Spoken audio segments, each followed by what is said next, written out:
Hello and welcome to episode 243 of the FReality Podcast. On January 19th, bank managers worldwide cried themselves to sleep, wondering if the excess of credit exposure would be their ruin come the following day. And here at FReality, this is a special episode. We are pre-recording Angels from Above just for you. Okay. And on the punch card today, here's what we've got. Up first, Apple dances in the daylight with both engineering teasers and crowd pleasers alike. Put down that bottle of Sif. We've got CitraVR now for cleaning your house of ghosts and ghouls. Hide your kids and hide your coworkers. Meta wants them both and won't stop until they're working full-time in VR. Those UEVR fans continue the goodies grind and want you to be their best pals. Back in early January, CES went by in a flash, and so did Jose's original travel plans. So let's hand over the PA system for a mo. And with that, the wizard himself returns to bring us release news for those hungry for those next VR meal. Next up, we're going to have our crew intros, compressed this time. On this grand voyage, I have a wonderful crew on staff. We've got Rowdy, the science guy. Adam, the festive lass, and Jose, who brings energy levels that would make Vegeta sweat. My name is Zim, and I am a VR family man. With that, over to our highlights of the week. Rowdy, you're up first. Great. What you been up to? Yeah, like I find it funny, but ever since I moved to, more like the western side of Canada, I feel like every week my highlight is like the weather. It's crazy. Like, you remember like a couple of weeks ago, like I was saying like, oh, we're having minus 40, it's crazy, yeah. Minus 50 with the wind chills. And then seriously? We have a concept here that is called the Chinook winds. I don't know if you guys already are aware of that. It's called Chinook winds, and they're basically warm winds that go through the mountains and end up in the city. And they cause massive temperature differences. So although we had, a few weeks ago, we had minus 40, next week they predict plus 10. So that's a 50-degree temperature difference in like the space of like 2 weeks. And that can literally go from like day to day. Like, it's insane. But wait. What's the science behind this? How do you get warm wind from where? Where's the I don't know where the exact, and I even think that it's not a perfectly explained phenomenon as to like why it is happening or what that thing is, because it also causes a lot of people here to have like migraines. So because of the enormous temperature difference that you have, like, you go to sleep, it's minus 20, and you wake up, it's like plus 3, and you're like, what the fuck happened? Like, it's in terms of like, they have no real idea, what is causing exactly those migraines, but they do see a lot of people here that have specific headaches related to that, which is really interesting, I thought.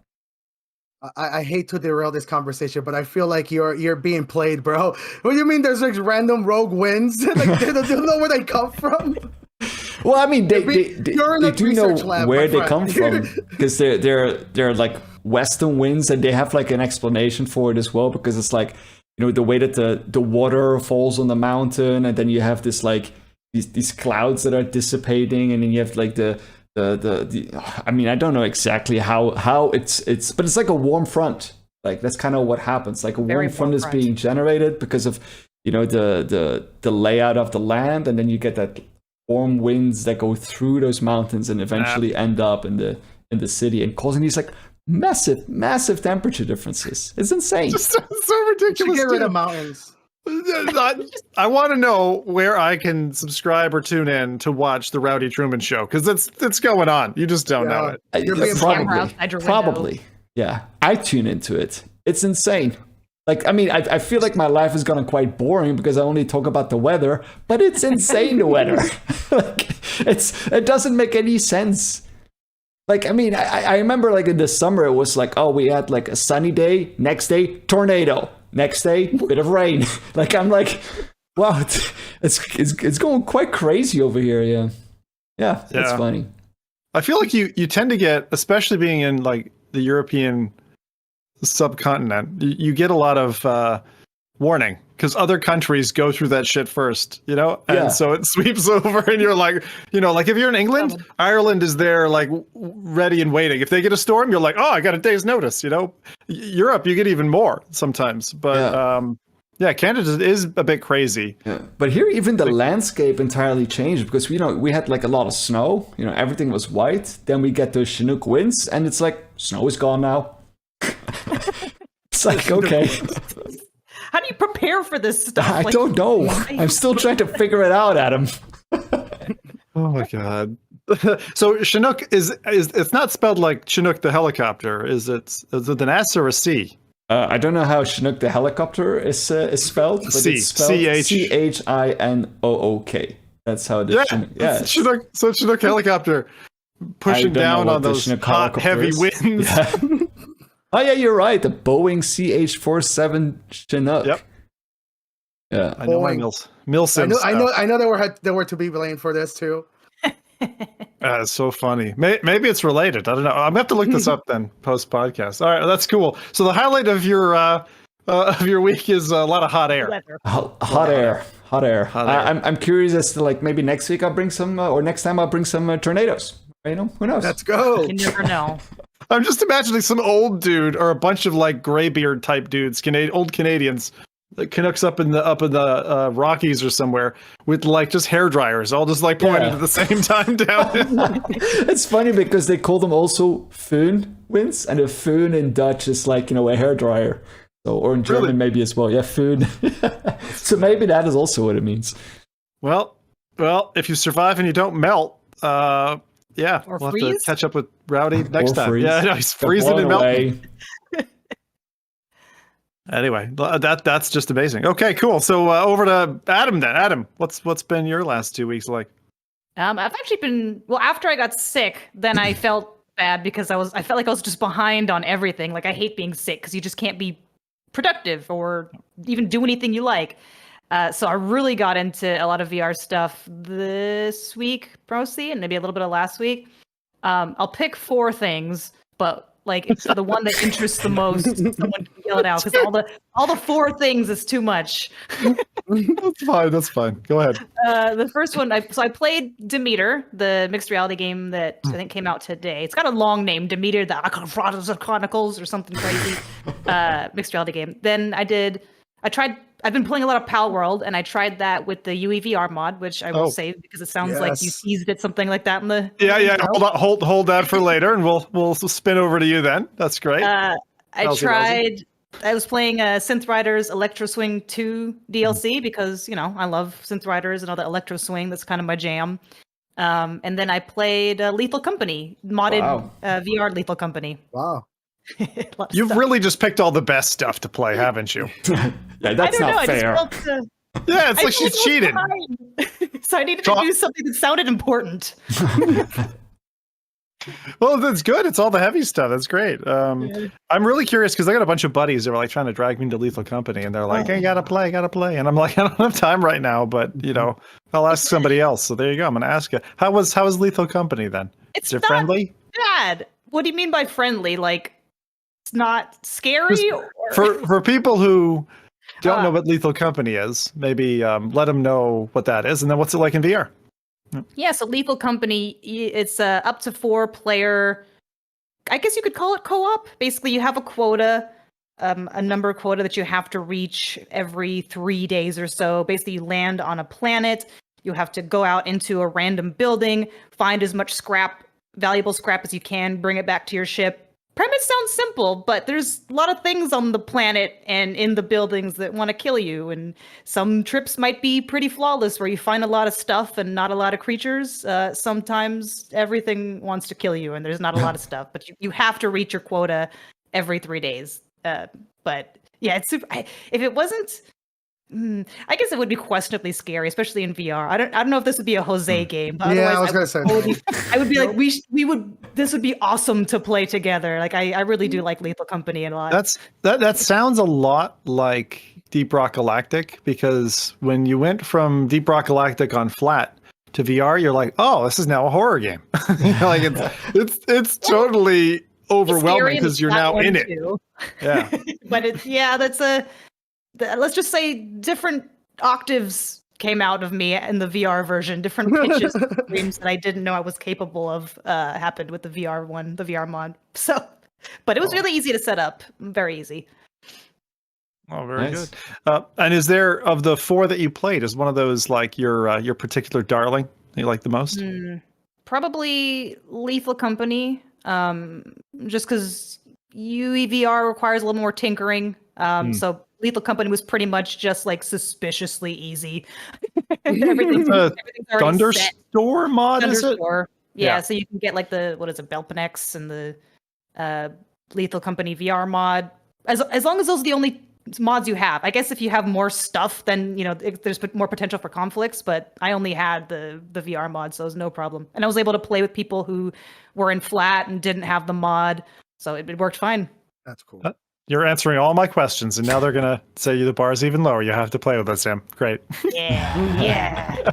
Get me in there. Very good. All right, Jose. Well, you were our missing man last time, so you were a very pretty face with a cigar going. But now that you're here in the flesh, how's it going, my man? And what's your highlight? What's up? Oh man, lots of resting and playing with my pals. Wow, we got 2 out of 4. Yeah. Honestly, Adam pretty much summarized my highlights too. Funny enough, recovering. I just got back from San Diego immediately right after CES. Oh, God. So, but yeah, went from one event with like, God knows how many people to another event with 4,000 guaranteed people in attendance. So showing the powers of VR. And so got back about 4 days ago, and I've been pretty much nonstop dead until like an hour ago. So I was like, we're recording. And I just came back to life. Literally like pedals out. Literally 3 Red Bulls. Like smacked my face up a little bit, woke up and just now remember, I'm like literally in real time remembering everything I've done, like little glimpses. But yeah, a lot of for the audio listeners, Jose is not even wearing any clothes. He's just sitting here. Nothing else. This is AR overlay. God, I'm telling you, Jose, when you just relayed that about your travels, I just the Prodigy's "Smack My Bitch Up," the band video, like just played in my head. That's exactly what it sounds like. And then you just like slam into the seat and boom, live. 100%. I was thinking about the Bon Jovi music video where he's like running to a concert underground. That's literally me for the last 4 days, just trying to find energy to even function, because I'm one of those people that if I'm not doing something or I'm not productive, I feel like I'm draining faster than I am.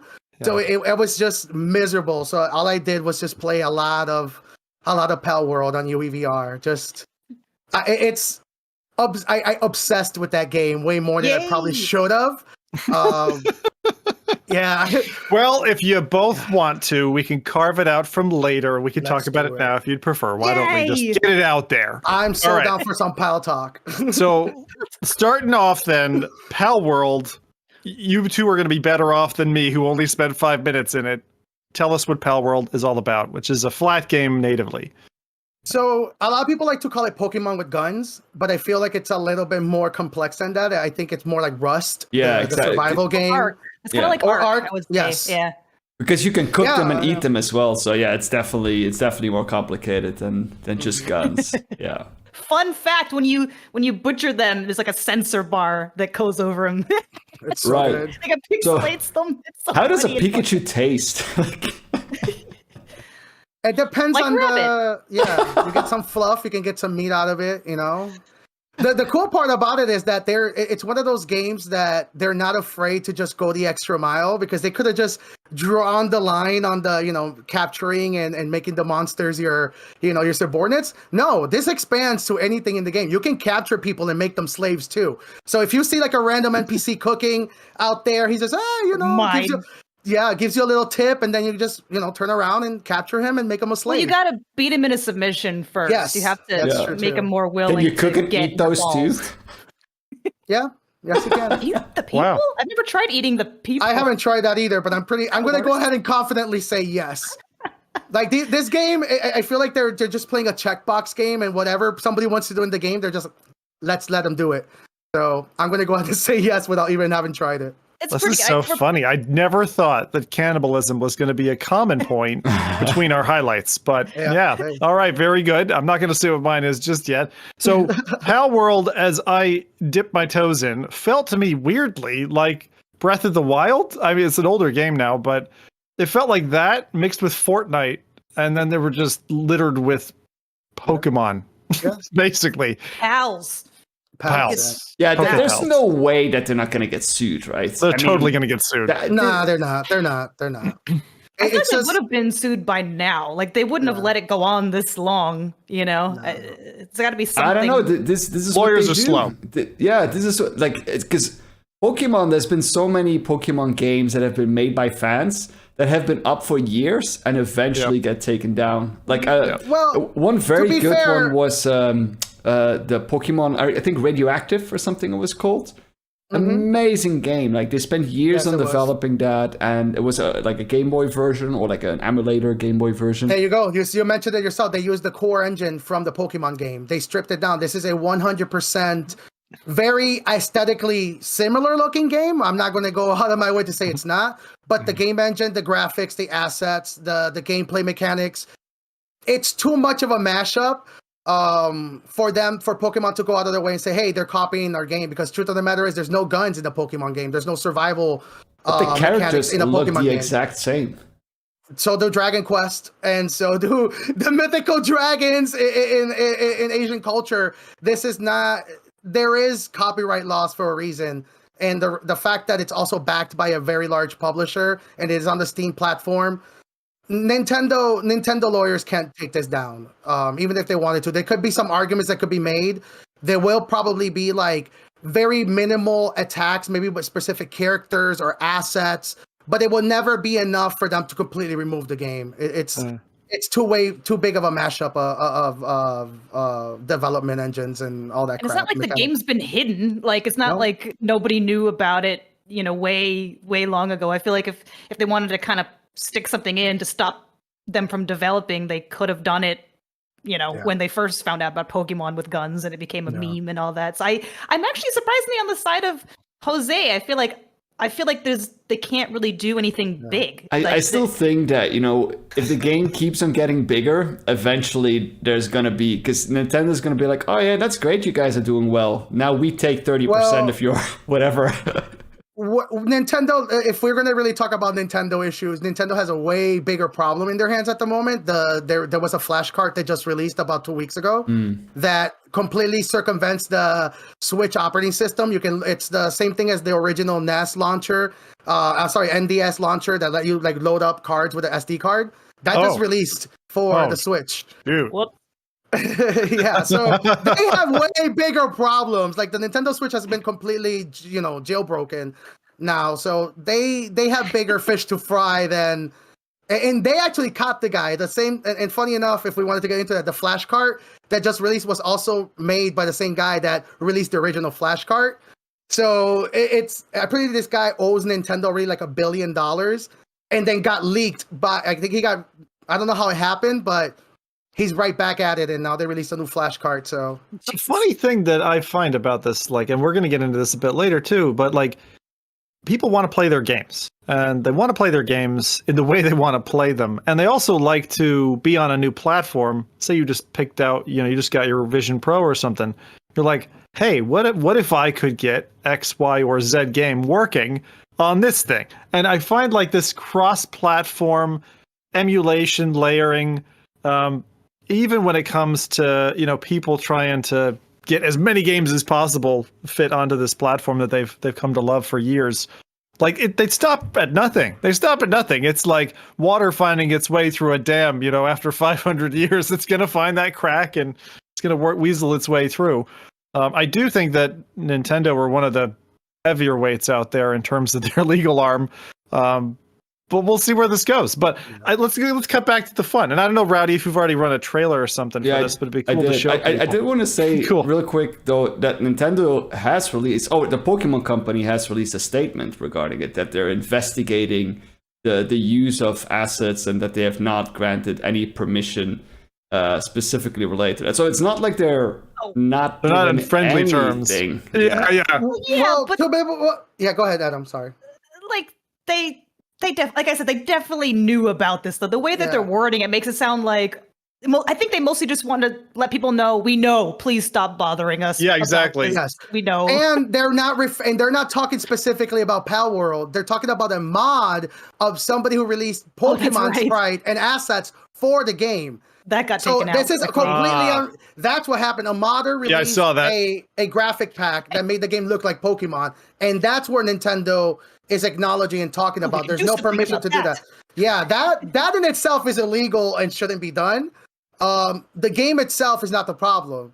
I don't know. That's not what they're saying, though. Like, wait, let me pull it up. Like, is they're specifically saying well, I'll read it out, maybe that's easy. We have received many inquiries regarding another company's game released in January 2024. So they're not talking about a mod of the game. They're talking specifically about another company's game released in January 2024. We have not granted any permission for the use of Pokemon intellectual property or assets in that game. We intend to investigate and take appropriate measures to address any acts that infringe on intellectual property rights related to the Pokemon. We will continue to blah, blah, blah, blah, blah.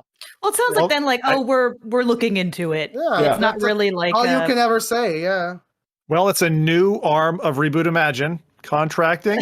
We'll play through Palworld for you, and we'll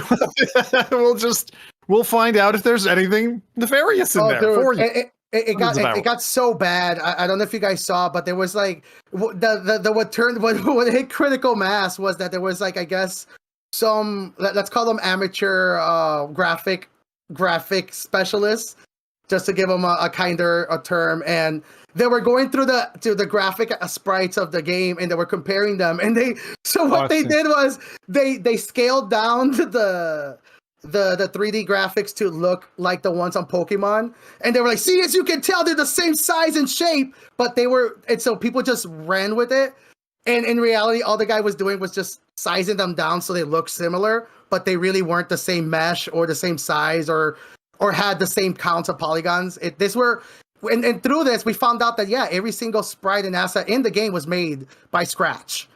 There was a lot of inspiration. That's where maybe intellectual property comes in and ends. But as far as like, there is proof now that there is no code that's been lifted from other games, and that's really where the piracy comes in, I guess, if you're using other people's intellectual property. But that would be straight copying, which would not be smart to put a company on. But I mean, intellectual property stems beyond that. And look, we'll put a plug in the legal side of the podcast here.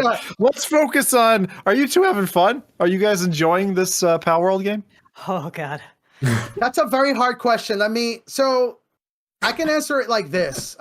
Every question is complicated. Each pal has like a nature, like they have different characteristics.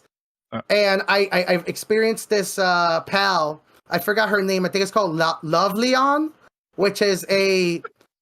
I don't know I'll share with you guys the description. But it's a pal that in its description, it is a pal that has transcended beyond loving other pals and has decided to start mating with their human trainers so.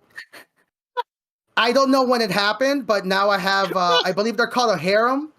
I have about 30 of them. I think that's where I'll end. I love how you said, like, I don't know when it happened, but you clearly do. You clearly do. You dirty listen.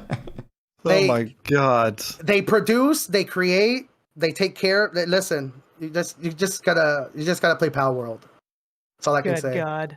Wow, this is a disturbing trend is already starting us off. All right, Adam, your take. Go on. I forget when it came out, not long ago, but I already have 26 hours in it. I don't know if that's an indication of Dear God. It's But in the opposite end, there's also a pal named Depresso, which is a very sad, depressed looking, but they're surprisingly cheery and hard workers, despite being called Depresso. I don't know. This little, like, they make just the right jabs at, like, yes, kind of Pokemon, but we can do what we want with them because we don't have to be family friendly Nintendo. And I can appreciate that.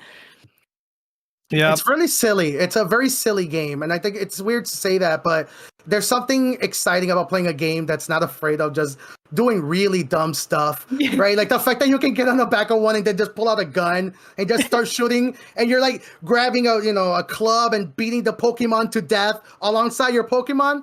It's you can grab cool. one and use it like a flamethrower. Yeah. Oh man. It's so good. Right. Okay, then. I'm really glad we're talking about this because now it's like confirmation that it's not a fever dream that I've been going through and it's actually a real thing. So We end the podcast now, so I can just go back. Definitely. So Palworld is interesting. It's definitely taking the internet by storm. It's just such a mad title. That's crazy that it's kind of both your highlight there shared. That was fun. And we talked about Rowdy's bag of hot air or whatever it was. And so chat, for those of you who might be just tuning in, guess what? This is pre-recorded. That means you can put whatever you want in chat, but it will be used against you in the court of spatial law. So with that, over to my highlight. And this is where cannibalism is rife, which is DayZ. So about every 2 years or so, I do a little trick where I take virtual desktop, couple of virtual monitors, immerse myself completely in the world of DayZ with kind of real smooth head turn in that game. And it feels like it's like a beautiful dream come true without the full VR elements in there. So it's like the closest I can get to DayZ VR, being an old school, like big DayZ player. I was competitive at one point. And so I've been doing that, and that's fun. But in the span of 2 hours of playing this live for my audience, I was confronted by cannibals, which is something they patched into the game a couple of years ago. I got into a Rowdy style brawl where I tried to help out another player who was getting beaten up by two other guys and knock one guy to the ground. And then the guy who I was looking to save beat the shit out of me. So killed me right then and there. I was like, yeah, thanks, bro. And awesome. Then I was running through a field. I kid you, this is the most action-packed DayZ I've ever had, and it was in this like immersive theater essentially. So it was really cool. I got run down by a car in a field. I was just crossing a dirt road with like tall grass, and a purple car comes along, and it's not, you have to build a car, you have to fuel it. Like it's hard to even see or build a car in this game. And I got run over. And so that's another way I died. And then I was like ducking into sheds, a mountain of gunfire. I don't know what was going on the server. It was a first person only server I was on. But man, it was wonderful. It was really cool to just go through buildings and all this and that. And the part that I think Jose will like the best is that because things change in the tech stack, I never am able to redo the same thing like twice. So this time I had to fool my system. So virtual desktop, the old school desktop version, cabled so people could see the action and be motion smooth and stuff. But I had to connect to my virtual link connector, my PSVR 2, to give myself a third virtual monitor, or real monitor. So I used that display to kind of represent the game, and then had it wrapped around two virtual monitors, so I got a full 180 wrap around my head. And it captured really well. And I was just like, damn. So it's really, really fun. As I said, I'm just like, I can't wait for like a real hardcore, survival game like that where you're really scrounging for beans and stuff. But Bohemia Interactive, the team behind DayZ, who I should say bought in DayZ, the DayZ modder, Dean Hall, who before he went off and started his own studio. But they're our ray of hope. They have their own engine. It's called Enfusion. And they were working on Arma Reforger, Arma being their like mill sim game, and what's known to be a future step for them, although no dates announced, and I don't think it's going to come in 2024, would be Arma 4.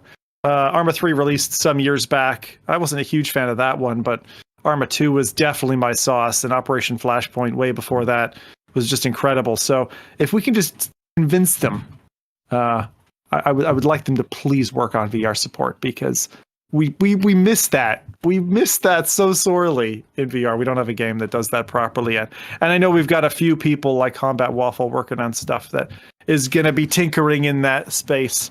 So we'll see. Maybe someone will feed old Zim at some point, and I'll be happy. But for now, I have to live in my 2.5D world, and well, that's what I did with my time in the last couple of weeks. Nice. I love it. Right. Well, that's my little pitch to Bohemia done. On to the news.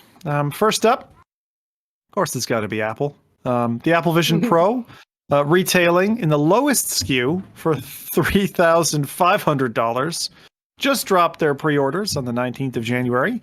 So if you were one of those eager bunnies who remortgaged their Winnebago for an equally shiny headset, then I hope you got your order secured and at a speedy date, because this thing is coming right around the corner and before Valentine's Day. So February 2nd, when stores will get them if you pre-ordered, for example, from a branch location. The coolest thing from Apple, though, in the last couple of weeks, I think, was the Apple Vision Pro video, which shows mouth-watering precision in their manufacturing line.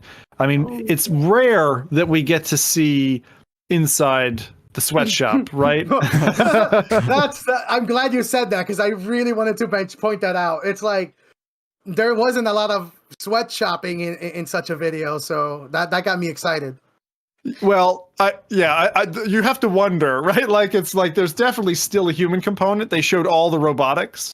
And the advert, for those who are listening back to the audio, it showed how they work the glass, how they coat the glass, so they buff and hone the aluminum, cover of the headset, and then the headset finally like shipping off with like the perfect music away to the would-be owner. I think it was like the perfect little appetizer for people who are really, Apple fanboys and girls who just absolutely, click this order straight away. And the thing that I like, it is incredibly satisfying to watch for, I would think, most people. But it's a glimpse of the pride that Apple clearly has for this device as well, like internally, because they're like, look at how much we had to engineer to manufacture this gift to humanity. Like, that's what I took from this advertisement. But I really like that. It's nice when they put in the effort to make such a high quality trailer/video teaser reel. Such a pleasure for the eyes, as old Nathy would have said back in the day. It's like so nice to see it on the manufacturing line. But no one quite does it like Apple, I suppose. So we'll see when that lands with people. I'm going to ask the question. Views. Is it really 1.6 million already? Views. Yeah, I believe it. Wow. They could be a YouTuber. Make some real money. They should try it, yeah. Look at that AdSense account, right? Yeah. But it's like, I'm curious, have any of you gone for it? I clearly have not, but anyone else sprung for Apple Vision Pro? I have a buddy who ordered 3. Oh my God, Yeah, he's like homeless now? Wow. I didn't order one, but because the founder for my company, he lives in Germany, so he is going to have it shipped here. And unfortunately, I wasn't awake, right at the crack of dawn for the pre-orders, so his comes in to my place at like March instead of February. Like, my bad. Sorry, I woke up at like 7:30 instead of 7 or whatever. Like, but he said that I could take it out of the box and look at it. I don't know if I don't want to like touch someone else's hardware too much, but I might like look at it a little bit. I'll touch anybody's hardware. Let me at it. Your pals know that. Your pals know that. You were doing a bit too much touching.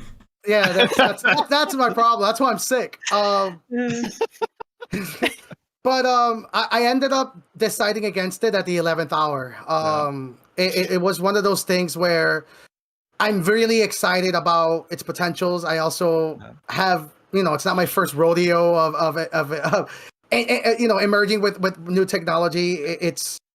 I am anticipating a lot of unexpected issues with it upon release that I just really don't want to deal with it. The custom straps, that's something that I am not a big fan of. I know a lot of companies have kind of gone other ways, like, hyper customization is the future. But I think that I think certain peripherals need to exist in the market before I even consider that, like custom straps or other ways to use these headsets, which I'm already... What's up? Sorry. Dude, haven't seen you go through, I'll say and I held back, the MetaQuest Pro. Like when you went through it firsthand. Yep. And I kind of predicted that might happen to me. And it was the first Meta/Oculus headset that I just abstained from. And it was almost maybe a little bit less than a year when I got my hands on that initial, like afterwards. But it's difficult, like you kind of want a product to be ready out of the box. And this is really, a lot of people have said this, but it's a dev kit that's being released with some software, but we're going to get into that. It's scary. It's scary what's coming out. What is coming out for the device is scarier to me than probably anything else, but comfort's so important. Yeah. This headset's not too far off some of the stuff we have in market, aside from it being a bit jazzier on some of the technical specs. The engineering side looks incredible. It's very appetizing, I would say. Like, it's a very appetizing, the look and feel of it. If you're an Apple ecosystem person, I would imagine, and you're into VR, like, it's like, wow, my moment has come. At least this version, or maybe even the next. Yeah, I think a lot of people have been trying to label it as a dev kit. I'm one of those people that don't see it as a dev kit. I see it more as a powerful unit to develop on. If you are a developer, I think that it sets the tone of what a spatial computer is, right? Which is why it's so important for us to kind of hammer that messaging that they're going after.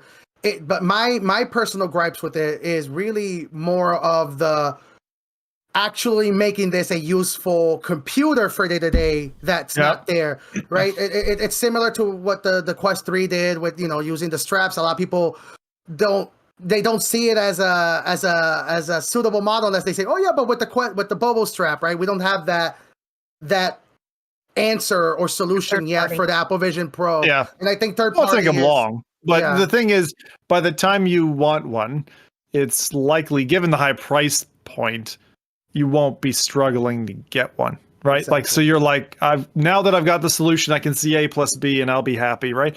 The other thing is that allows for is the app ecosystem to evolve. So let me give you a little bit of a glimpse into this sluice of apps that are being shown off on the web, kind of in drip feed format. This is where I get really scared. So there's a couple of things that are missing, notably, from the lineup. Two for me that are like critical, because if I was going to buy this device, because I'm not an Apple guy, it would totally be an entertainment device. It'd be like, I want to watch, Gravity or whatever in full 3D and this beautiful display. I would absolutely be going for that. And they don't have a Netflix app or a YouTube app from the get-go. And so that's a bit difficult. But here's a couple of third-party apps that are a wee bit scary to me, as cited from Road to VR. One is a Remember to Water Your Plants app that I presume uses the augmented reality pass-through feature. Let's go.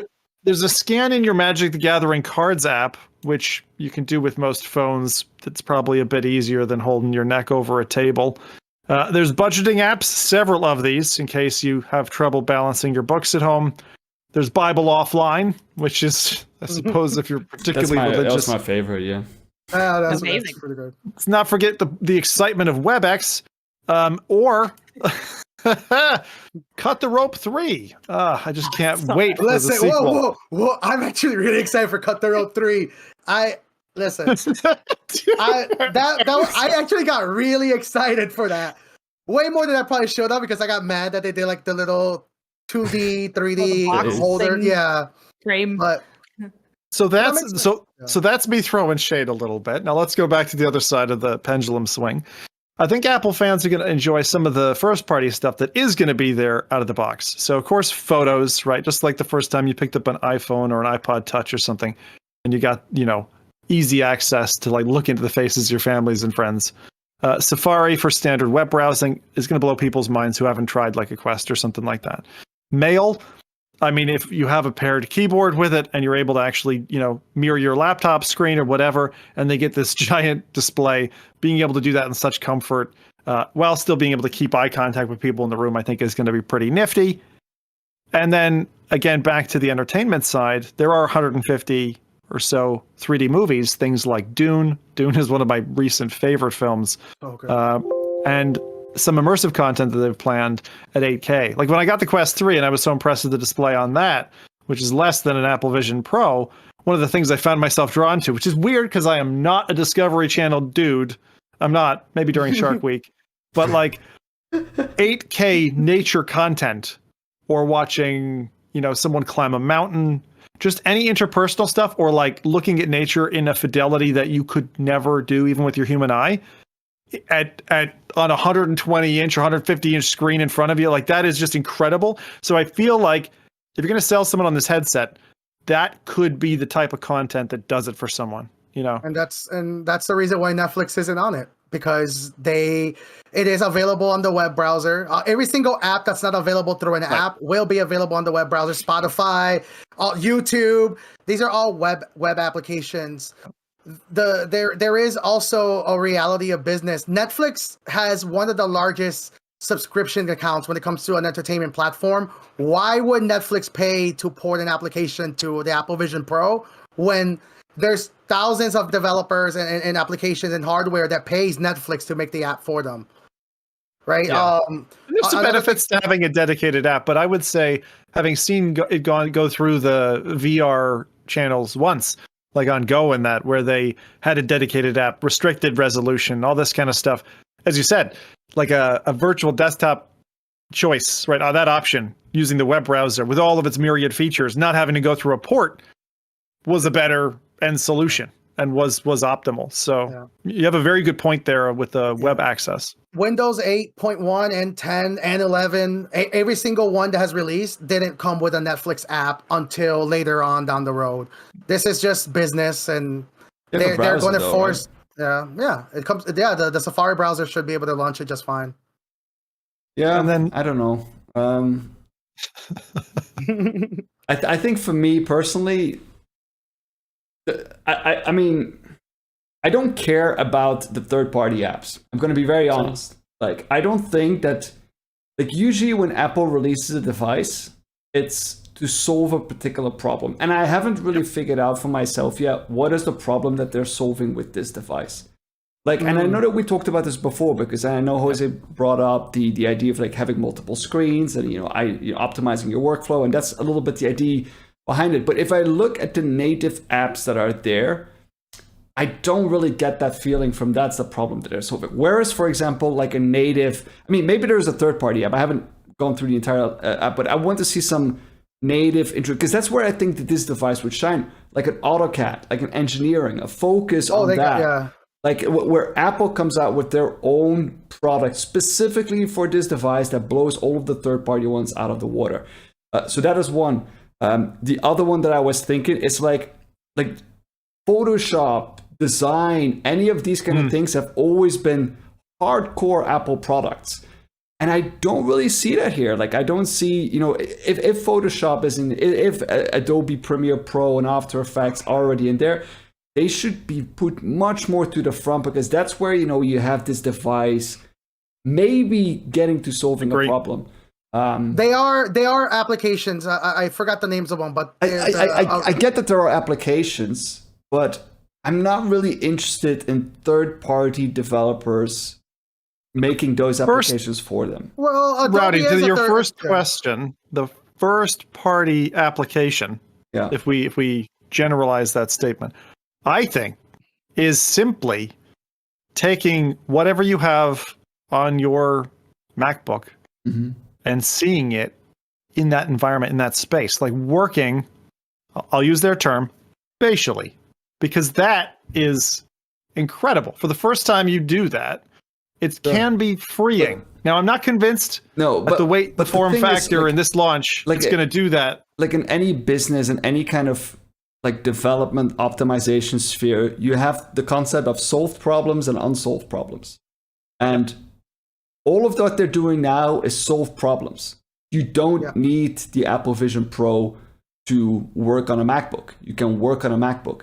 But what I'm talking about, what Apple, wait, just a second.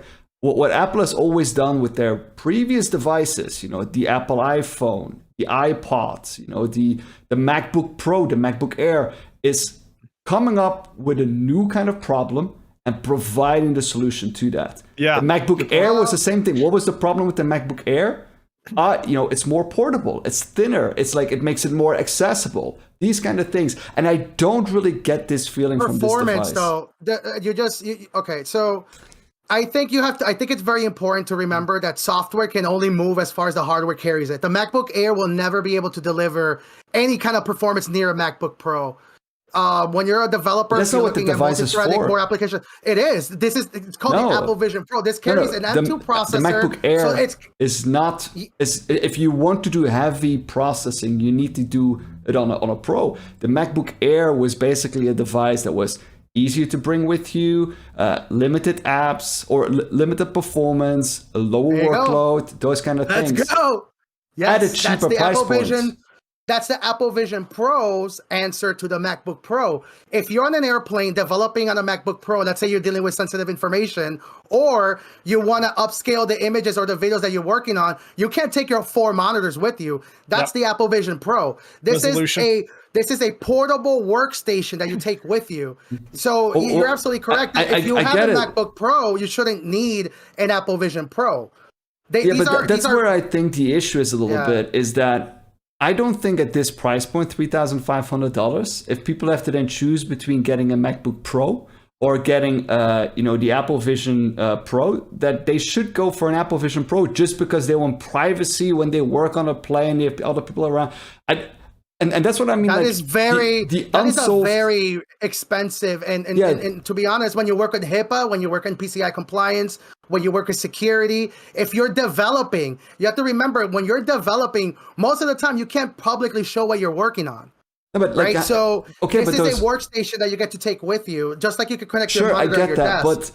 But I don't think that this unsolved problem is strong enough for those 6 hours every 4 weeks that they take on a plane. Then those 6 hours, they should not have to work then. And I am on a plane way more than 6 hours a week at a time. And you were on a plane 6 hours a week? I have. I literally was like from here to Miami. It's like but what I'm saying, like it's still rare though. It's very niche, and that's not how I know Apple. It's in the name. It's a professional device. I don't agree with that. If you're, I know it sucks. It's very hard to imagine a case study of powerful development on the go or working on the go, but that's really what it is. If you look at it from the hardware, it's not just on the go. It's specifically on the go when there's people around you that are not allowed to see what you're working on. So not necessarily. That's where the pass-through comes from. That's where mixed reality comes from. These are additions to that value, right? The truth is, if you have a MacBook Pro, that's already a 7-pound laptop. So if you're carrying a 7-pound laptop, it's lighter, and now you have multiple screens with you. So now you get your performance that you already have from the MacBook Pro, but now you got the infinite screens with you on the go. You have the ability to, interact with your 3D assets, with your 3D creation tools. I think there's a lot of value there that is very easy to almost like undermine because we're not specifically the professionals that this is targeting. But there is a lot of value. Because it's not for me. I am not a developer of that level. I'm saying. I'm wondering. But I have a $4,000 laptop. But I have a $4,000 laptop. So if I didn't have my current laptop, and I'm like, wait a minute, if I could get similar performance out of my laptop, but now I have the VR form factor. Now I get to take my laptop anywhere I go, and I have multiple screens. There is something to be said there that, most people buy a laptop. They have multiple monitors. They have screen. They have a keyboard. All of that is all in one device. So keyboard? Yeah. You can get a Bluetooth keyboard. Some people, if they buy a laptop, what I'm trying to say is there is a use case here. And I think it's important to highlight the part of the Pro in Apple Vision Pro, right? Or else they would call it the Air, as you mentioned, a much less powerful device. This is carrying an M2. Like, we keep forgetting this is a laptop class processor on a facial form factor. That's actually a part that I'm not clear on because I'm not so close to the processing chips and their capabilities in the Apple ecosystem. I don't imagine that someone would be in Premiere, for example, rendering a video that's going to take an hour and keep this thing on their face maybe while they're doing it. I don't know. Maybe that is the future of Apple Vision Pro. Yeah. Well, I assume that they would be multitasking if they were leaving it on. They were watching a video at the same time as, this thing's processing in the background. I love the architecture, right? What they have with the split processors, one for the sensory array and one for, your standard, as you said, kind of laptop style. But the thing that I'm trying to struggle to answer is this a companion device or is this a standalone device? I know it's designed to be standalone to a degree, but I also think that if we are focusing on it as a professional piece of hardware, you typically are on the upper end of challenging the hardware to do more. But the issue is as well, not like you mentioned, if it is competing with the MacBook Pro, the MacBook Pro is a generation ahead. It's an M3 processor that is now in a MacBook Pro. Well, the Apple Vision Pro R1 gets M2. better. Now we're talking. That's going to be the magic when these devices now become comparable on a performance level.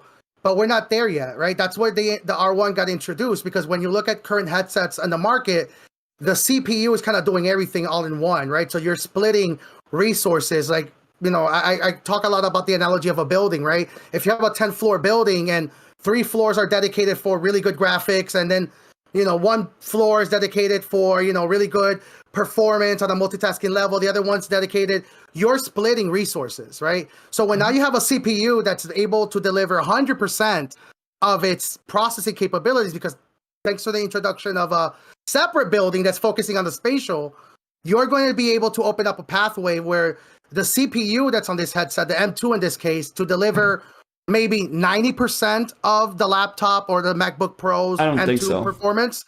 How not? That's physics. It's cooling. It's so you're saying that the M2 processor on the Apple Vision Pro will outperform for the majority of the tasks the M3? Not outperform. Never. It will never outperform. We'll have a similar performance. The M2 on the Apple Vision Pro will be able to reach near close performance of the stock M2 CPU.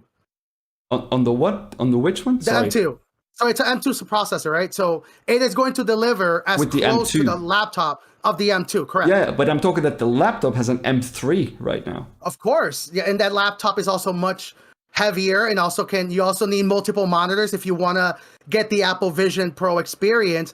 And if you want to treat it as an add-on, now you can get the M3 laptop with the Apple Vision Pro. Now you get both, right? So what I'm trying to get at is there is definitely no headset in the market, like from an engineering perspective or a performance standpoint, that can deliver what Apple's introducing with having a laptop class CPU to be able to theoretically hit the same performance levels of a laptop. Yeah, it's the only Pro standalone headset. Yeah, it is. It's a computer. It is a Mac. It's weird because we've never seen such a form factor or device before, because we compared them to other headsets.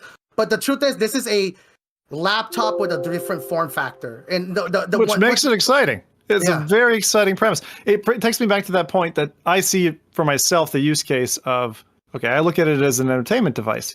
And I know for a fact that both Jose and Rowdy for sure want to be working in VR at some point, as do I at some point when it's comfortable enough. Like, forget monitors, forget the cabling at some point, right? I don't know that we're there yet. But the two things that I think that Apple Vision Pro, to me, as a consumer who didn't pre-order one, but maybe one day could be sweetened to come back to the Apple ecosystem. There's two things, entertainment being one, because I think you get the highest quality of that content in front of you in the best display, right? That's kind of that sales point for me. The second one is just the spatial video, like capturing moments. I was sold by Meta's capture moments on the go glasses, right? I thought that the Ray-Ban Wayfarers were like a really cool little thing. They nestled their way into my life in a way I didn't expect. And I recognize it's too bulky and maybe it's too premium of a product to drag this around. But the fact that compatible iPhones can do the capture part on the go, and then you can watch that headset, the back in the headset, that's a really cool party trick, honestly. And I think it's going to be more impactful than maybe some are aware. I'm really curious if that's whetting the appetite of somebody like a Google, because they had dealt in multi-factor video content for some time. I wouldn't say it took off in any great way, We obviously had their 360 videos that were available on the platform, but a lot of the side-by-side content didn't really go very far. So I'm curious, like, where this takes us next in terms of, video on the web and being able to, experience stuff that's been captured by others as if you're sitting there, right? I think it's also important to note that I think what's happening too, it goes back to computers, right? When it comes to software or features, right? Like you mentioned spatial video or all of these really cool experiences. I don't think Apple's going to dominate those feature sets. I think that they're all replicable.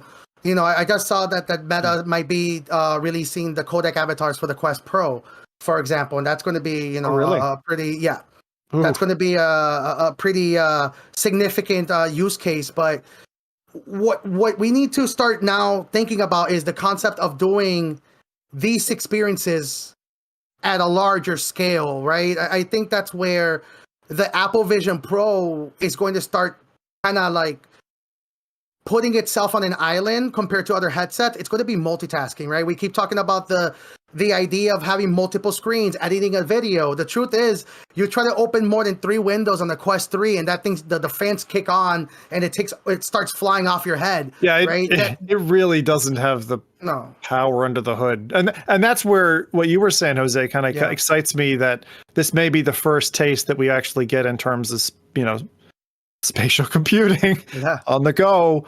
Like, and there are benefits, and it's back to Rowdy's original question, which is, what's the unique selling point of this? What is the problem that's being solved?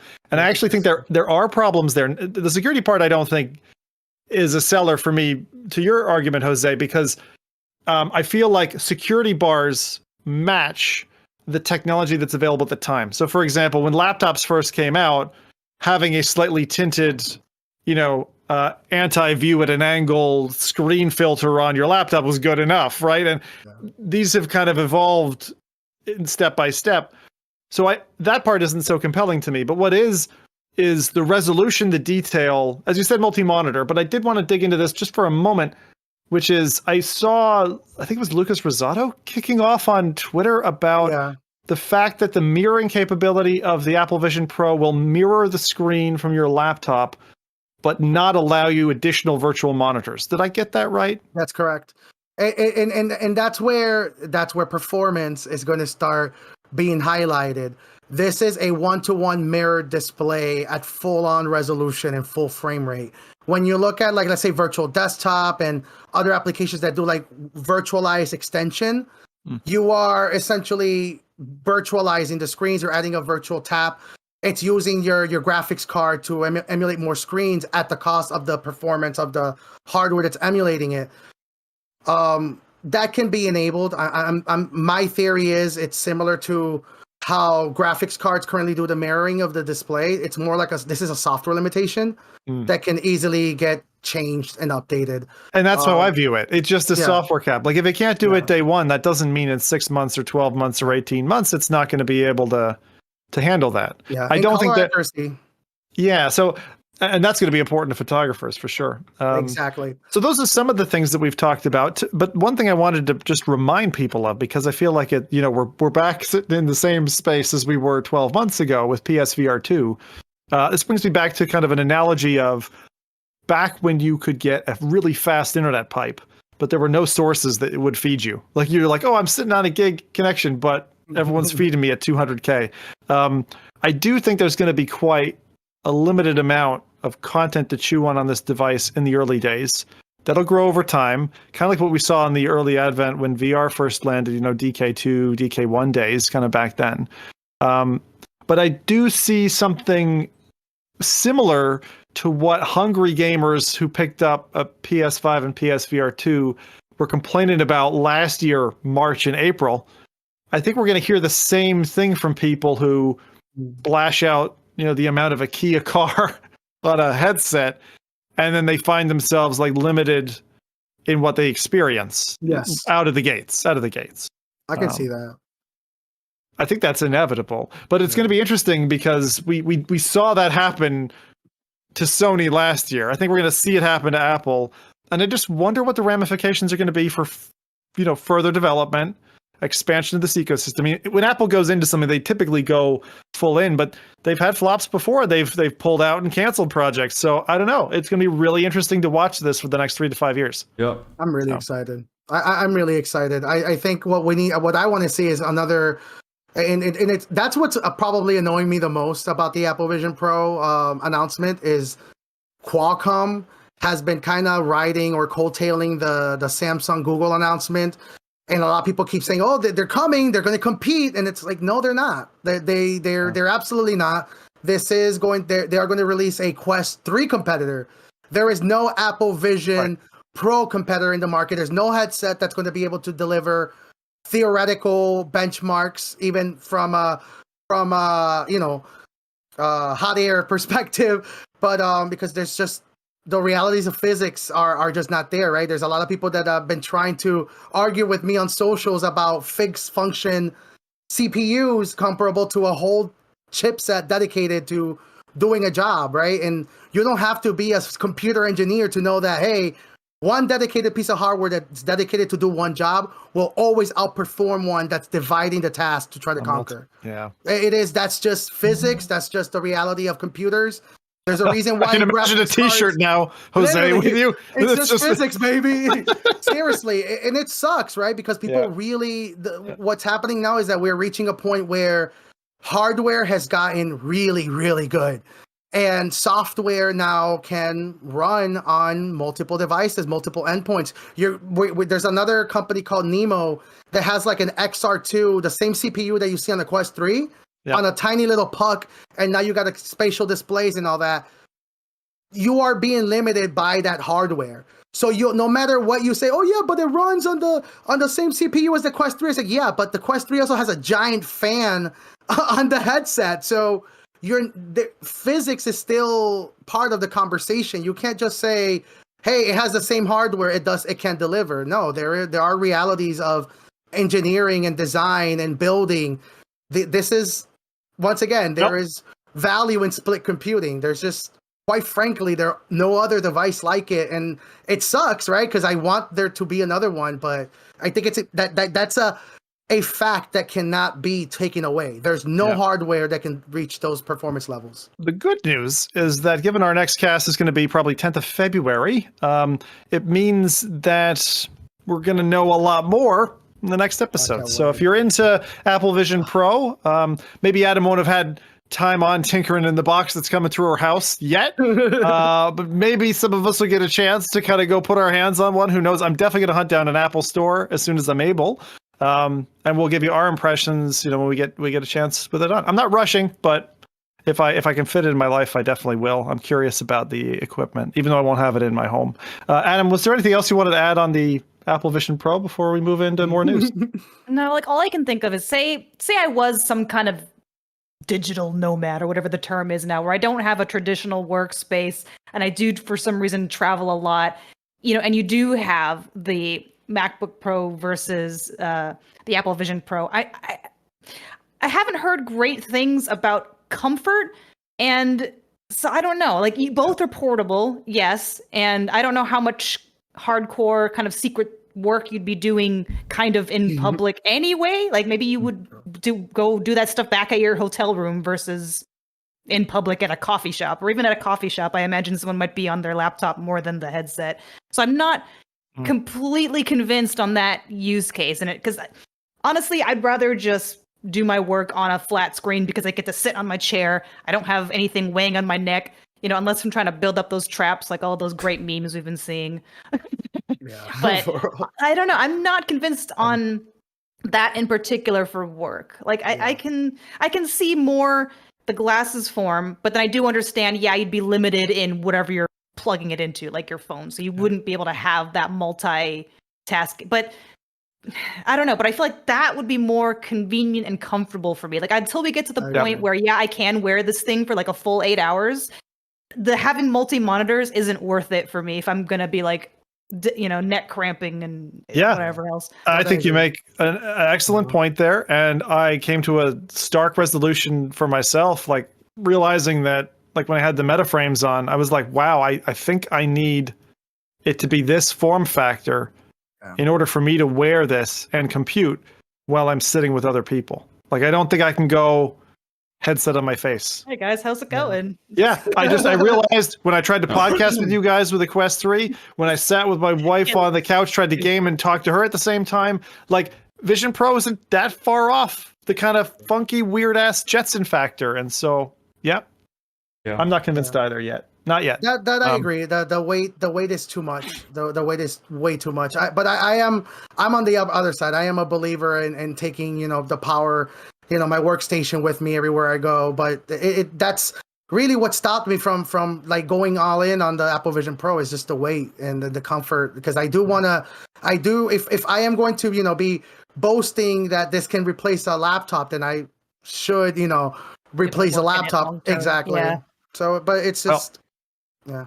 I gotta say, I've got a great little meme running in my head, just animated. It's just Zim opening the question about Apple Vision Pro at popping one of those pop snakes, and it's Jose coming out with like such force, uppercutting me. I love, man. Right. I'm so passionate. I missed your energy, dude. I really have. So let's go to the next one, and hopefully this won't take us to the end of the show. We're limited on time today, so if we have to cut it, we'll cut it. But the next one is CitraVR by Amanda Watson, which now offers Nintendo 3DS apps in a quality and an environment like never experienced before. This is the surprise announcement that was alluded to on the web for some time.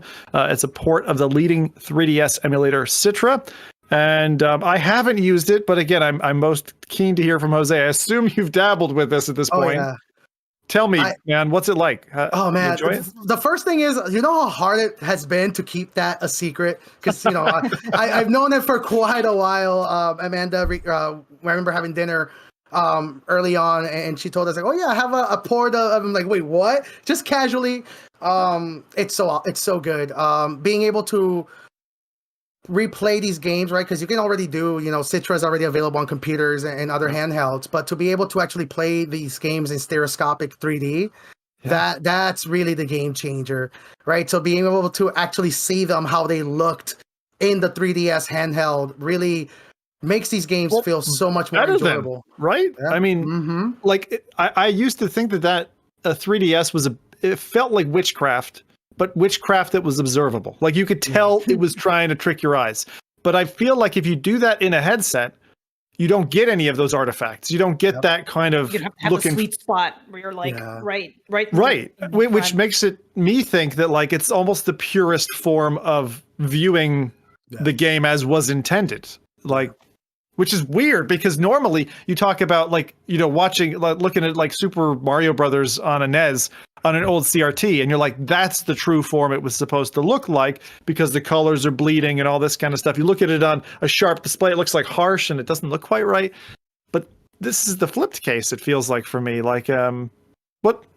Yeah, I don't know. I'm very excited for people who like emulation to go into this. I always found like both the DS and 3DS very difficult to deal with emulation, like on a Steam Deck, or it just doesn't feel natural. If you've tried that, does it feel good? And they also have for now it's a touch input, but you can kind of see the potentials of where this can go.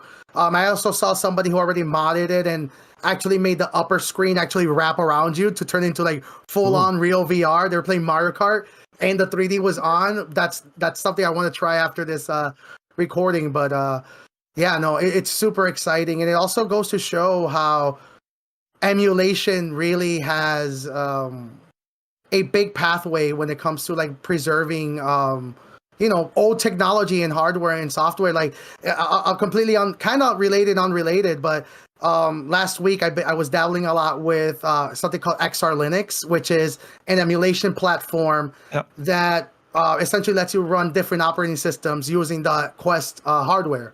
So I was able to get like Windows XP running locally on a Quest 3 with pass-through, right? And being able to dabble with that, but also, playing like Diablo, the original Diablo release on Windows. And like Diablo 1? Diablo 1. And on a Quest. On the Quest, running locally, natively. But what was very interesting about it is how these headsets, display graphics. And mixed reality is, preset for like black backgrounds to just be transparent. So I don't know if you remember the original Diablo 1 interface, but the bottom bar where the navigation is, it's a black background. So it's a bug, but it accidentally, like Diablo 1 is a mixed reality game natively. If you run it on the Quest 3, because it's got transparencies where the black would appear, right? Yeah, and it's so rad to play around with it, and so that's kind of been where my heart has been, right? It's the idea of being able to bring back old hardware and software, and being able to kind of see the Citra 3DS and XR Linux kind of dominate the socials for a little bit together was really cool to kind of see the potential future of just people talk about time travel all the time, and nobody ever thought about, like, you can do time travel through software user interfaces, right? It's really cool. Like, I'm not supposed to talk much about it, but I can give you a little teaser, something I'm working on. Imagine having multiple old school environments that are replicating different computer environments, but you're all in that same space. So you can do, let's say, like a virtual LAN party where you can walk around each person's computer. You can see what they're seeing, but they're also networked. But then you can also emulate the network that connects them. And if you could emulate, so actually nerdy, man. That's so nerdy. I love it. It's so good. We control. This is where it gets kind of really, really cool, right? Because it sounds cool already as it is. But if you can control the network that all the computers are connected, and you get to also determine the rules. So what happens if you put in like a proxy that says, "Hey, I want you to act like it's January 2nd, 1997, and you're going to use the Wayback Machine to be the filter of anything that you can see on the internet to that year and date." So now you have everybody playing by the rules of that year and network. And then you can also, bring back messaging tools like Yahoo Instant Messenger or Hot. It's a crazy project. I am so worried that I'm going to live through a future where kids of my kids are going to say, "Hey, Gramps," and they're going to throw me into a VR experience and they'll be like, "Look, this is what the net was like in the 90s. And it's going to be piecemeal together, like aliens from another planet experiencing humanity. And they're going to get it feckin' wrong because there aren't those pieces together anymore. And they're going to put it all together like archaeologists. This isn't my internet. Exactly. I can't wait to tell them to get off my fucking digital Windows 95 grass. Yeah. Yeah, dude. It's super exciting. Nice. But yeah, emulation is something that I'm really excited about for the future of VR. All right. Well, I'm going to tell you what. We got like 20 minutes left or so of the time we have for this recording. So the next thing I was going to take us to is a big part of my life, probably 25, 30 years, went to Wizards of the Coast with Magic the Gathering. And another big thing, an acquisition from a few years ago, Hasbro, that parent company, took on Dungeons and Dragons. So we recently got news that Resolution Games has essentially won the award to create with the IP for D&D, which is awesome. I think this has been clearly a prayer for so many players. Now, that's not targeting a specific game. So if you're thinking, great, Demio's about to get some D&D style DLC, it's not confirmed what it's going to be. It could be a standalone title, nothing to do with that form factor. But we did hear from their CEO that, Resolution are fans of both tabletop and role-playing games. And so with games like Neverwinter Nights and other stuff in the background, man, I think they are the best to bring D&D to life in this medium. They've made a VR Baldur's Gate. Oh, dude. That's why my you hope. gotta say that? Oh, I hope that man. you don't need. It's something you won't need like a dungeon master for. Like I want the dungeon master to be AI or whatever. So because like there was that other game that came out recently that's like you could do Dungeons and Dragons with friends, but you still have to do a lot of the work. Like I just want to make my damn characters and have my friends make their characters, and then like someone else. Nobody wants to be DM. I don't know. At least in my circle, like we just want to play. I'm a ringleader. How can you say that? I love being the dungeon master. Then maybe you can have, it's either someone can do it. You can have a custom campaign, or you can run through. Because I don't know. Yeah, like Dogg Divinity Original Sin did really well. Like they have like games you can like load and stuff like that. And it's all like pre-done, but you still. I mean, you don't need Dungeon Master. It's basically pre-done with whatever mods they have included. That's right, like Baldur's Gate style, but there's no way they're gonna get that, but similar somehow, maybe. The thing is, though, if they get it right, if they do this well, then they're really going to just... There's so many worlds in the D&D universe. They could run with this for years after. So I hope they do incredibly well, and we go from there. Tiefling Bard. Yeah.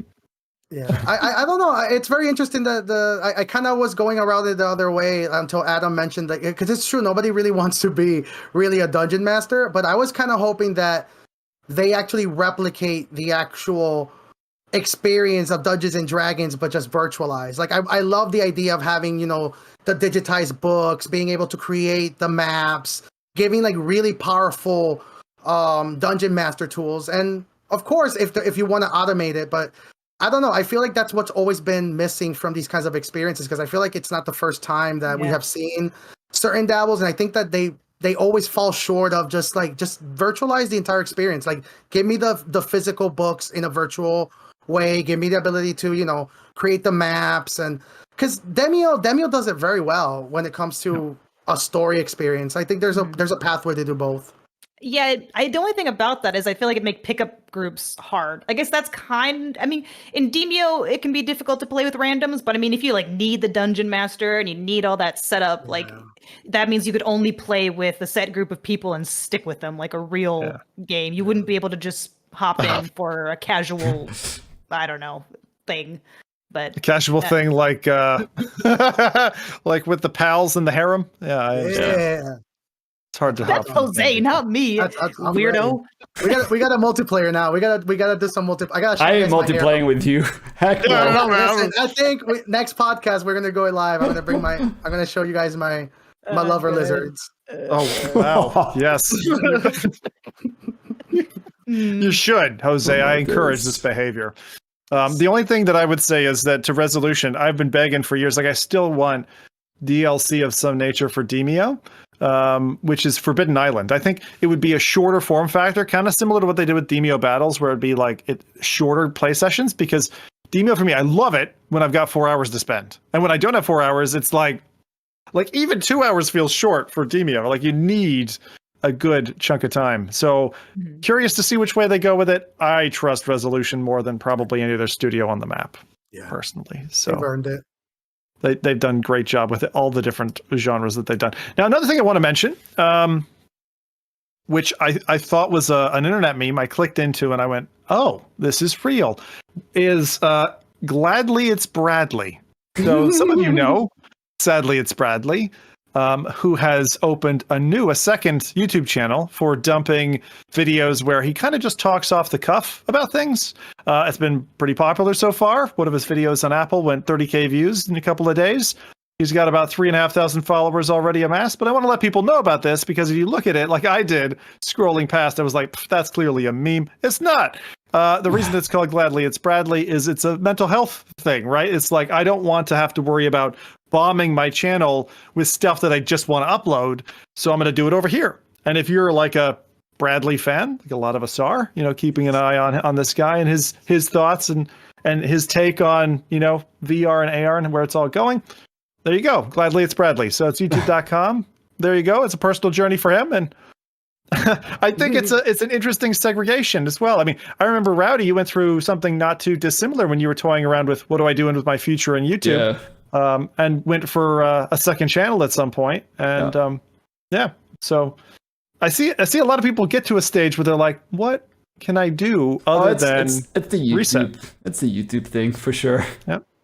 You want to keep things separate sometimes. Like, if I wanted to cover a flat screen game, I feel like it wouldn't make sense on my VR channel and people are expecting VR, or, maybe I like cooking. That wouldn't make sense. So sometimes you just feel like, I want to do this other fun thing I love, but it doesn't make sense to do it here. So I'll just do my fun stuff over here and not worry about numbers. Hopefully he's not worried about numbers. I don't know on that one. That's how I saw it. I think it's the pressure of the community too. It's like, I'm a complete. I go against the grain when somebody tells me to go a certain way. I almost instinctively want to go the other way. But I think it's very silly to try to limit somebody like Bradley from expressing him. I don't know. I feel like he should have just doubled down on his channel, because that's really, when I subscribe to his mind, I don't care about just Bradley's, understanding of really robust understanding of VR. I care about the influences that drive him to love VR. And I think that by him splitting that,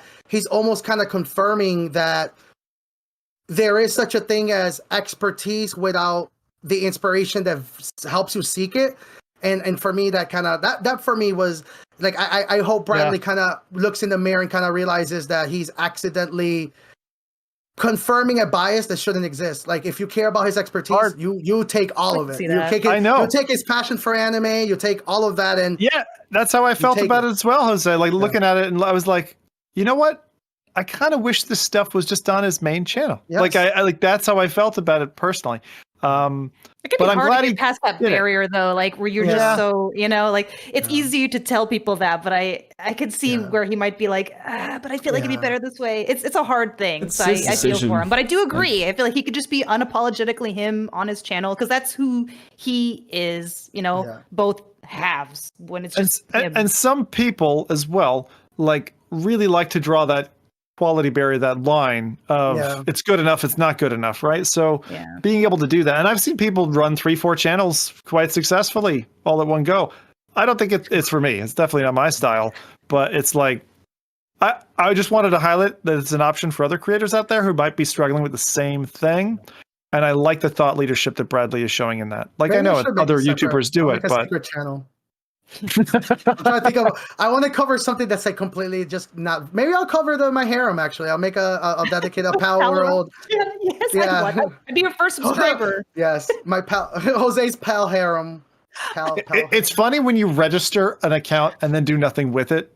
Once upon a time, I was gonna do one of my shadow accounts was gonna be me running on a treadmill with a VR headset, like trying to get exercise. Playing VR games, which sounds like it's a health and safety problem. But and hygiene. Never went and did it. But yeah, you have all these funny, crazy ideas that you kick off.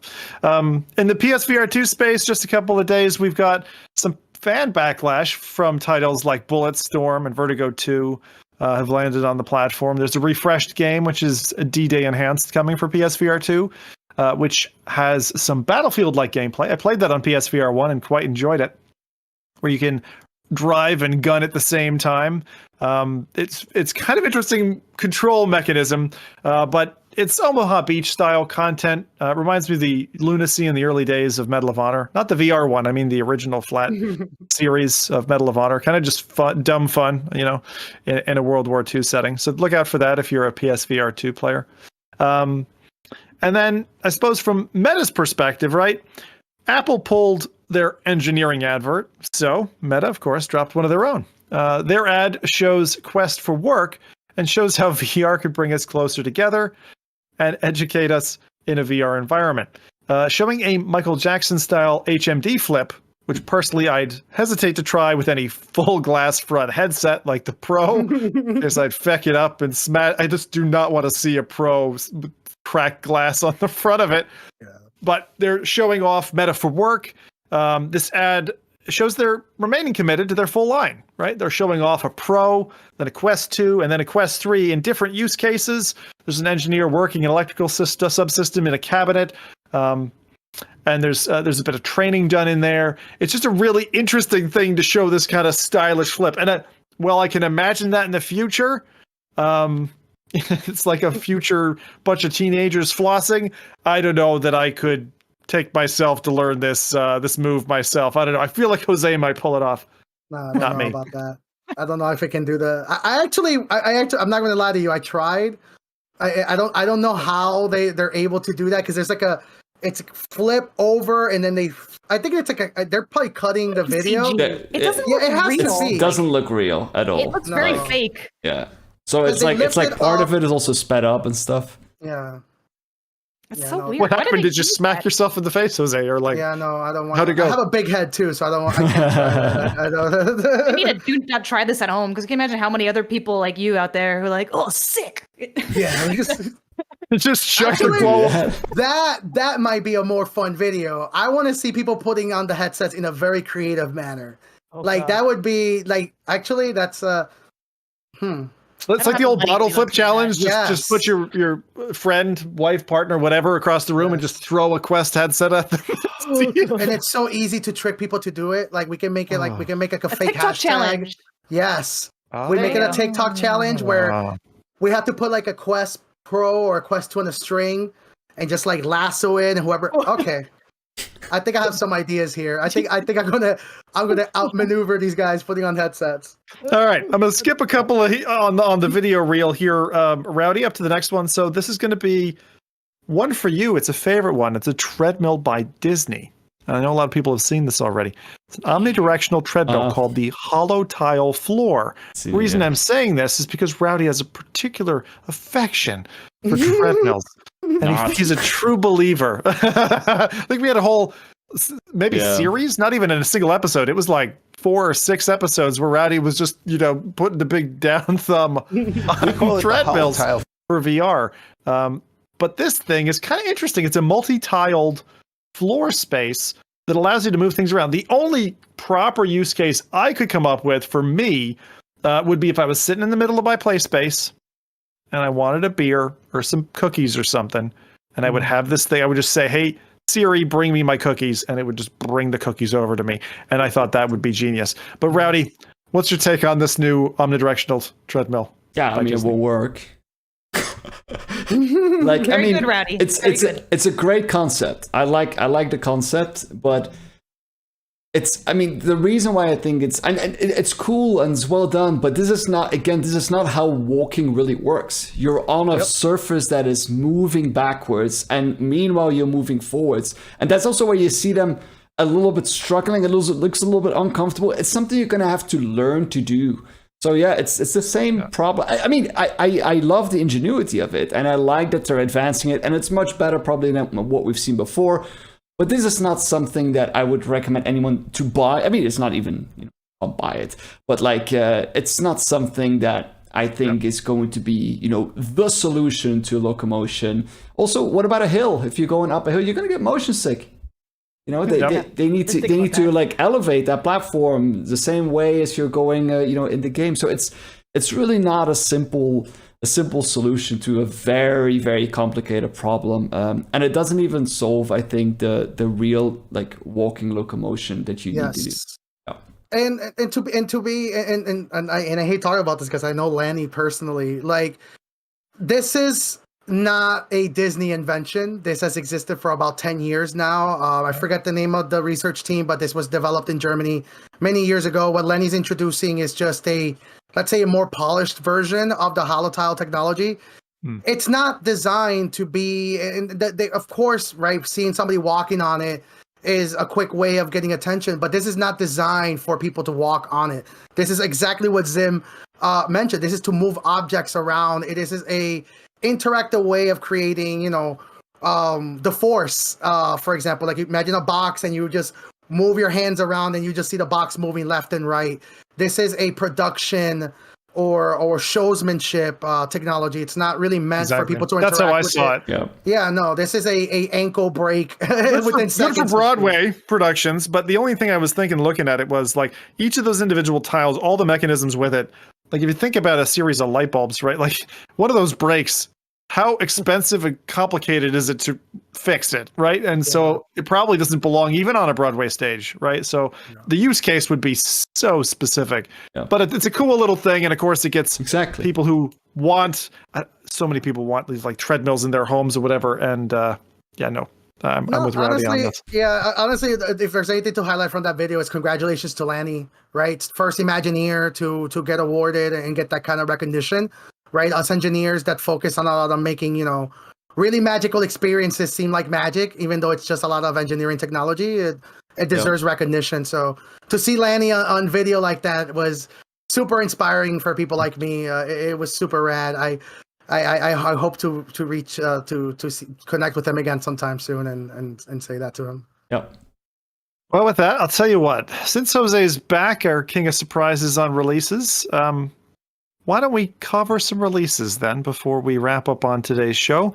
What's in your double barrel shotgun, big old shooter, Jose? Okay, so I got 3 shots for this double barrel. So first one is Ultra Wings 2, PSVR 2 release. I believe it's out now. Have you guys played Ultra Wings 2? A little bit. No. A little bit, yeah. I liked the first one so much, and then I tried the second one, and they brought back those where you're flying and there's balloons and you have to shoot the balloons and pilot at the same time. And I'm like, I hate you, developer. Stop trying to scramble my brain in 4 dimensions. Exactly. But yeah. I think that's their tagline. We're splitting your brain into 2. So that's out. And next I have Underdogs, finally out on Steam and on MetaQuest. You would play it. I know, it's so good. It's I guess what we call a robot brawler, PvP. Yeah. Yeah, I don't think you could go or very aggressively British robot brawler. Aggressively British. But actually, now that I think about it, is that like a thing? Like, is it like, does any robot fighting game have to be like British aesthetic? Like, because I like it, but I feel like Real Steel. It does give that little, because they have those like, slang languages in the UK that are so gritty, right, bruv? Like, they have these kind of words and like, especially like, and also they have a huge hooligan scene, right? If you like the Manchester City versus the Manchester United, they go crazy. Like, so if the English fans go and play somewhere, they wreck the place. So yeah, they do have a little bit of a repetition. They've even made movies about like being brawlers and that kind of stuff. So yeah, it's such a good aesthetic. I love it. I only played a little bit of the game, and I was just like, man, this is. I was wondering that if this is like a culture thing over there. Now I'm realizing I'm in the wrong place. I am literally the essence of a hooligan, so I need to get over there. When you get a chance, Jose, do some time in London. London is fantastic. It's fucking awesome. I'm ready to get in trouble over there. The best one. I just gotta say, the best thing I had living in London was just walking home at night from work one day, and there's just a group of like 6 lads, like all teenagers, late teens or something, 18, 19. And they're all just rapping to each other. And it was just like the coolest thing ever. Yeah. I'm like, and they were good. And I was London, like, right? Shit. I was like, where's the Hollywood set? It was just so cool. Like, I love that. It's such a melting pot. It's great. Yeah. I love really that. Great. Really great. I thought you were going to say that they challenged you to a robot fight. No, that's a much better. Get my suit on. And the last one I have, it's one that I'm very much looking forward to. I just got the press release email earlier that looks like it's releasing on App Lab on February 14th. Max Mustard. That's coming out, I think, on all platforms, I believe. PSVR also. I'm not sure. Interesting. Yeah. And that's the Richie's from Toast Interactive. Studio. Yes. Toast Interactive. Yes. So they're doing a platformer game in a VR I guess camera, and as you guys have heard me talk a lot about UEVR, I love VR cameras in platformers. So seeing a VR game from the ground up, kind of using similar mechanics and camera positions. I love Lucky's Tale. I'm a big fan of platformers using these kinds of cameras. I'm super excited for Max Mustard, right? Especially looking at their inspirations like Mario Sunshine and Mario 3D Land. Oh, I'm super hype. Did you ever play Chronos? Yes. In VR? Yeah. Because that was such a good game. Like the quality level of it for being a launch Rift title was like, and so many people don't even know that exists anymore. Man, I'm so glad you brought up Chronos, because it goes to show that we're finally. I feel that VR kind of lost its way somewhere down the road, because people were making already these types of games, and then when they were like, "No, man, we should be sweating in VR. That's the only way to play a VR game." So that the fact that we're kind of like, fixing gears, and now we're back to actually making games all about fun. I'm super all about it. Cool. Well, thank you for covering some releases there, Jose. Appreciate it. So that sounds like we're almost done, folks. Let's give them the show times as well. FReality Podcast runs every 2 weeks, every other Saturday on both YouTube and Twitch.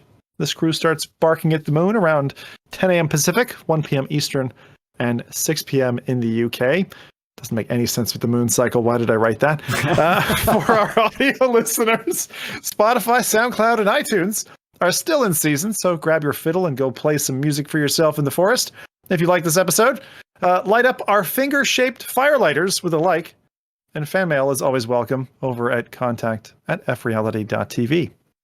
Chat, we're going to see you live for the next one. Thanks for putting up with this off-schedule pre-recorded episode while Zim plays full-time dad. That's a fun simulator. We are really looking forward to hearing what normies and nerds alike have to say about the Apple Vision Pro. as well as the continued reign of Meta's headsets developing further, the mixed opinions on the PSVR 2, and the beloved yet Humpty Dumpty road of PC VR, as modders and hackers and tinkerers, oh my, keep breaking and building over there. With that, I guess we'll meet you and greet you on the next FReality podcast. Thanks, crew. Bye-bye. See everyone later. Bye.